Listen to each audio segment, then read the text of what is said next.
नमस्कार दोस्तों। इस वीडियो में हम महेश दत्त जी को सुनेंगे जो ही भारत के बड़े पाकिस्तानोलॉजिस्ट हैं और पाकिस्तान के पावर कॉरिडोर्स में उनका आना जाना हुआ है। वे ये बताते हैं कि इमरान खान की कहाँ अभी हाल में फिर से पिटाई हुई, पाकिस्तान के टुकड़े क्यों होंगे और रूस में हुई पीओके लेने की बात। जानने के लिए अंत तक बने रहिएगा। अपनी ही मोहब्बत में इतना मुब्तला है कि जेल में बैठा हुआ है। वो कहता है ये सब पागल है। ये इस मतलब नतीजा आप ये देखिए कि पिछले हफ्ते जेल सुपरिटेंडेंट ने जज के सामने उसको झापड़ मारा। आप जरा पूछिए क्यों? मैं आपको कहानी सुनाया था। एटीसी एंटी टेररिस्ट कोर्ट की हियरिंग चल रही थी। जाहिर है एंटी टेररिस्ट कोर्ट की जो हियरिंग चल रही है, इमरान खान को जेल से बाहर नहीं जाने दिया जाता, तो जेल से ही वो बाय वीडियो वहीं पे वो जेल लगा के उसको चला रहे थे। वहां पे बिकॉज एंटी टेररिज्म की वो कोर्ट है, तो वो कैमरे लगा के उसको रिकॉर्ड कर रहे थे। इस कलाकार को क्या लगा कि जैसे सुप्रीम कोर्ट सारे में टेलीकास्ट करती है, लाइव दिखा रही होती है, उसी तरह से लाइव जा रहा है। तो वो कटघरे में खड़ा होके उसने बड़ी अदा से उन्होंने कहा, मेरे पाकिस्तानियों, और उन्होंने भाषण देना शुरू कर दिया जैसे टीवी पे दिया करता था यूट्यूब पे बैठ के। वैसे ही उसने माँ भाषण देना शुरू कर दिया। अपना भाषण देते थे अचानक उसको याद आया कि यार एक मुद्दा रह गया, वो मैंने आसिम मुनीर के बारे में कुछ बोला ही नहीं। उसने आसिम मुनीर को न सिर्फ याद किया और उसको कहा कि भैया इसको तो मैं नहीं छोड़ूंगा। और इसके बाद में उसके मुंह से ठेठ पंजाबी में, जैसे देखिए इमरान खान को जो लोग जानते हैं वो आपको बता देंगे कि वो मतलब नॉर्मल लफ्ज बाद में बोलता है, पहले गाली लगाता है उसके मतलब हर एक लफ्ज के आगे पीछे गाली लगी होती है, प्रीफिक्स सफिक्स गाली लगे होते हैं। तो वो उसने दनादन गालियां दी आसिम मुनीर को। तो जो सुपरिटेंडेंट वहां बैठा हुआ था जेल का, उसने उसको कहा कि अरे बकवास बंद कर, अरे बकवास बंद कर। जाहिर है इमरान खान किसकी सुनता, उसको लगता मैं खुदा हूं। तो वो जेल सुपरिटेंडेंट ने उसको धक्का देकर दनादन दो जड़े। एक बात, तो गहरे शौक में चले गए। उसी के बाद में एक नैब का उनके ऊपर केस डाला गया जिसमें उनकी गिरफ्तारी तय कर दी गई। और आज खबरें ये आई कि बुशरा बीवी के पास एक एक एक पर जर्नलिस्ट है, समी इब्राहिम को सुप्रीम कोर्ट ने कह रखा है कि वो बुशरा बीवी और इमरान खान से डायरेक्टली मिल सकता है जाकर जेल के अंदर पर्सनली। तो उसने जब बुशरा बीवी से बात की है तो बुशरा बीवी ने उसको बताया है कि भाई इमरान खान को दो लोग जिस दिन वो अरेस्ट करने के लिए आए थे उन्होंने ठोक दिया। कि एक बार फिर से उसको ठुकाई हो गई। जब बढ़िया दिया ठुड्डे मारे, पता नहीं क्या किया। बट आप जरा कल्पना करिए, ये आदमी अपनी ही मोहब्बत में इतना खोया हुआ है कि मैं कि वो सुनने समझने को राजी नहीं है। और आज भी क्या कह रहा है कि साहब फौज से बात करूंगा, किसी पोजीशन से बात नहीं, वो सारे के सारे चोर हैं। जबकि आप सोचो, अपनी पार्टी के नाम पे चंदा लेकर लोगों को अस्पताल की रसीद देता रहा हो,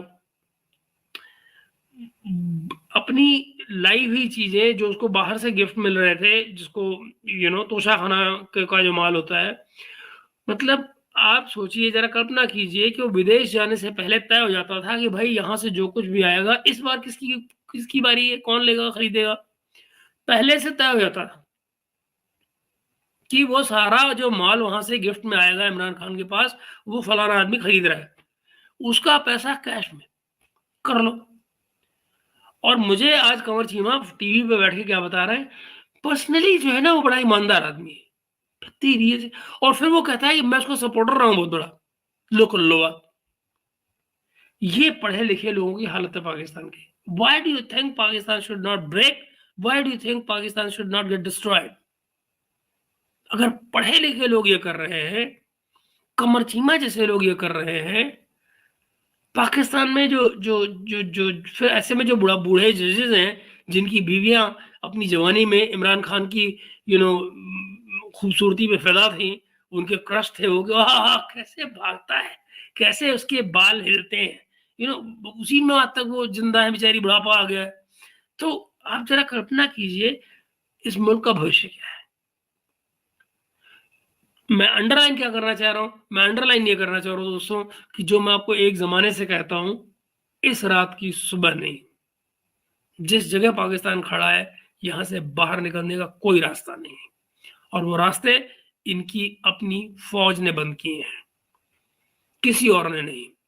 किसी पॉलिटिशियन पे इसका ज़ोर जो लोग ये कहते हैं कि पॉलिटिशियंस जो हैं वो फ़ौज का सहारा क्यों लेकर आते हैं और फ़ौज ने तभी तो उनको यूज़ किया है, ये वो झूठ बोलते हैं।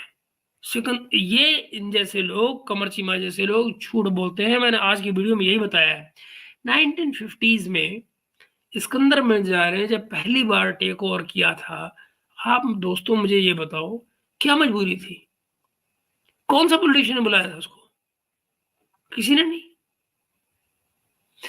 इनफैक्ट पाकिस्तान बनने से पहले अयूब खान जब यहाँ एएमयू में पढ़ रहा था, उस समय नहीं प्लानिंग कर रहा था कि हम फ़ौज में जाए, हम तो फ़ौज जॉइन कर रहे हैं और कैसे इस मुल्क पे कब्ज़ा करना है। तो रिकॉर्डेड चीज़ें मौजूद है ना, उसके जो साथ के कलीग्स हैं वो कहते हैं कि भई ये कैसे बात करता था यहाँ पे। तो आप ज़रा सोचिए कि यहाँ तो मतलब बेसिकली जो पुरानी हिंदी की कहावत है कि गाँव बसाने ही लुटेरे पहले आ गए, तो एग्ज़ैक्टली पाकिस्तानी केस में तो यही हो रहा था कि गाँव बसा नहीं था, अयूब खान पहले प्लानिंग कर रहा था कि भाई इसको टेक ओवर करना है इस जगह को यार, बढ़िया जगह बनने जा रही है। सो मित्रों, मुझे सीरियसली लगता है कि this place is actually gone. कुछ मुद्दे हैं और जिन पे मैं बात करनी चाह रहा हूँ, वो इससे रिलेटेड नहीं है, वो थोड़े से यू नो ऐसे सब्जेक्ट्स हैं जिन पे बात नहीं करनी चाहिए मुझे ओपनली। ऑल्दो डिस्टर्बिंग है सब्जेक्ट्स वो और मुझे तुम लोग ना दुखी कर रहे हो बहुत ज़्यादा और एक्साइट कर रहे हो, तो मेरे से रहा नहीं जा रहा। तो मैं एक चीज़ शेयर कर लेता हूँ। अभी-अभी प्राइम मिनिस्टर गए हुए थे रशिया। वहाँ पर भी इस बारे में कोई बात हुई है। और कोई 70 बिलियन का गेम है, जो टोटल लेने-देने का हिसाब-किताब है फिलहाल आईपीपीज़ का पाकिस्तान से। चाइनीज़ कह रहे हैं यार, अगर ये हमको नहीं दे पाते तो तुम दे देना, पीओके ले लो, हम कुछ नहीं करेंगे।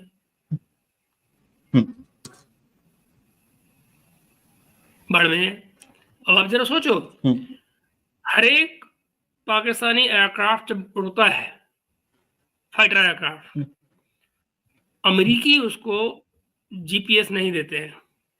नॉर्मली जीपीएस अमेरिकन्स का चलता है, चाइनीज़ दे रहे होते हैं। अगर चाइनीज़ नहीं देते, तो ये ब्लाइंड है। फिर दे आर सिटिंग डक्स। बराबर, नेविगेशन उनका खराब है।